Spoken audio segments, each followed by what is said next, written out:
ગંભીરા બ્રિજની દુર્ઘટનાએ ફરી એકવાર ગુજરાતમાં ચાલતા ભ્રષ્ટ તંત્ર અને બેદરકારીની પોલ ઉજાગર કરી નાખી છે। રાજ્યમાં વધુ એક બ્રિજ ધરાશાયી થયા બાદ હવે તપાસના નામે નાટકો શરૂ થઈ ગયા છે, પરંતુ શું સરકાર ખરેખર તપાસ કરાવી અને દોષિતો સામે કાર્યવાહી કરશે તે પણ એક મોટો સવાલ છે। મહીસાગર નદી પરનો 45 વર્ષ જૂનો ગંભીરા બ્રિજ મધ્ય ગુજરાતથી સૌરાષ્ટ્રને જોડે છે।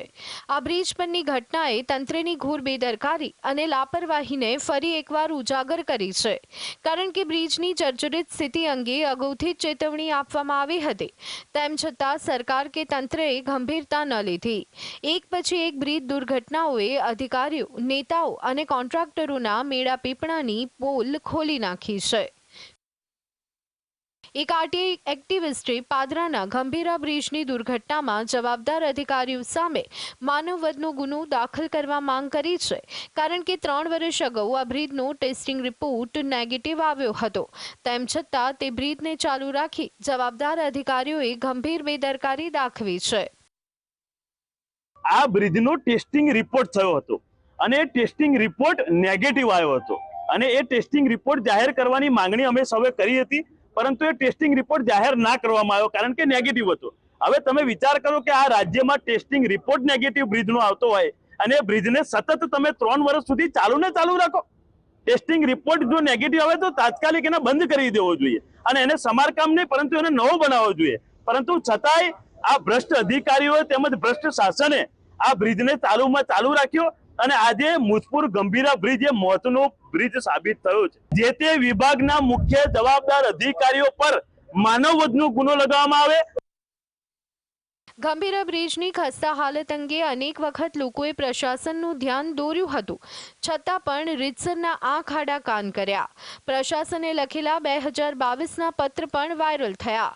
મુજપુર જિલ્લા પંચાયતના સભ્યએ બ્રિજ જર્જરિત હાલતમાં હોવા અંગે પત્ર લખ્યો હતો, જેના વર્ષો પછી તૂટી પડ્યા પછી તંત્ર ઊંઘતું ઝડપાયું છે।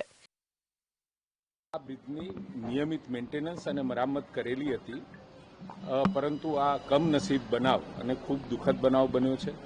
મુખ્યમંત્રીશ્રીએ તો તમામ જે પણ કોઈ ટેકનિકલી ખામીવાળા અથવા તો જૂના બ્રિજો હોય તો એને રિયાલિટી ચેક કરવા માટે પણ કહ્યું છે અને એ કર્યા પછી આ બ્રિજને નવો બ્રિજ બનાવવા માટેની અમને સંમતિ આપી।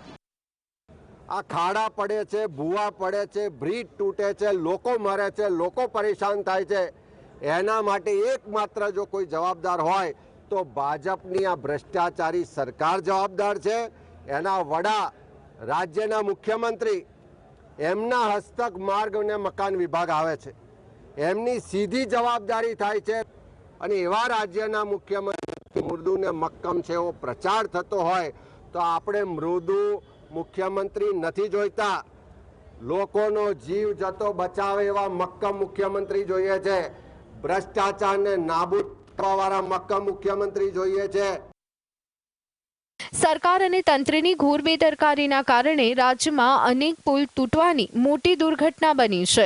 લોકોનો આરોપ છે કે આણંદ અને વડોદરા જિલ્લાને જોડતો ગંભીરા બ્રિજ જાળવણીના અભાવે તૂટી પડ્યો।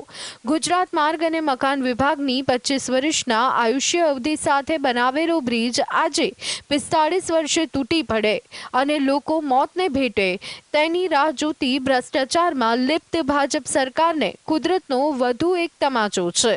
Bureau report GSTV।